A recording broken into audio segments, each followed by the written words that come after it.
Assalamualaikum warahmatullahi wabarakatuh. Saya Muhammad Safiri bin Sirun, bernama matrik AA230379, ingin menerangkan mengenai perbincangan ataupun discussion.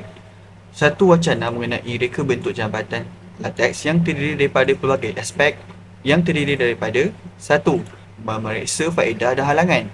Perbincangan tentang faedah pembentukan latex seperti berkadar kekuatan berat yang mengagumkan, mengoptimalkan bahan yang menjimatkan, dan daya tarikan statik, sambil mengakui halangan seperti kemungkinan berkarat pada bahagian keluli atau selit belok semasa pembinaan dan penyelenggaraan adalah topik penting untuk dirokai.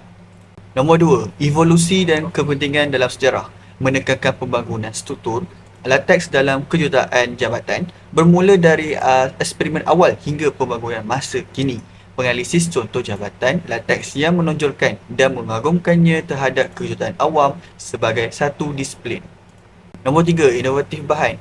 Menerokaan inovatif bahan yang menambah baik jabatan latex tertumpu pada kemajuan dalam keluli kekuatan tinggi, alloy baru dan bahan komposit.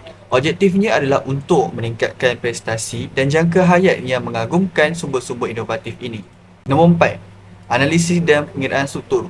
Bahagian ini akan mengkaji pengiraan matematik dan kejuruteraan kompleks yang diperlukan untuk mereka bentuk jabatan latex, menekankan pada pemberian pada anggaran beban, analisis daya dan penilaian tegasan atau tarik, dan penilaian kestabilan. Oleh itu, wacana yang menyeluruh mengenai reka bentuk jabatan latex akan mengambil kira pelbagai selevel ini untuk menekankan kelebihan dan halangan yang terlibat dalam pembinaan infrastruktur yang berkesan, tahan lama dan menarik secara visual. Kesimpulannya dalam projek ini, secara ringkasnya, struktur KKC yang digunakan dalam pembinaan jabatan adalah gabungan keberkesanan, ketahanan dan estetika yang mengagumkan. Reka bentuk unik mereka terdiri daripada rasuk saling mengunci yang disusun menyerupai corak KKC. Reka bentuk ini telah memainkan peranan penting dalam membina beberapa projek infrastruktur yang paling terkenal dan praktikal di seluruh dunia. Bermula dengan percubaan dan kesilapan, pembinaan jabatan KKC melambangkan keupayaan kejuruteraan yang luar biasa dan pintar dalam maksimumkan pelaksanaan bahan sambil menjaminkan kestabilan. Disebabkan susunan segitiganya, daya dialihkan dengan cekap mengambil struktur yang sangat mahir dalam menjangkakan panjang sambil meminimumkan ketegangan dan kesan mampatan. Kemajuan sedemikian menjangkau daripada variasi terdahulu hingga kepada kejuruteraan berasas bukti mengagumkan kontemporari. Kejuruteraan kini boleh membuat jabatan KKC yang menahan pelbagai beban dan keadaan persekitaran sambil menambahkan penambahan seni bina persekitaran mereka. Terima kasih kepada bahan termaju, pemodelan dan pengiraan dan analisis yang teliti.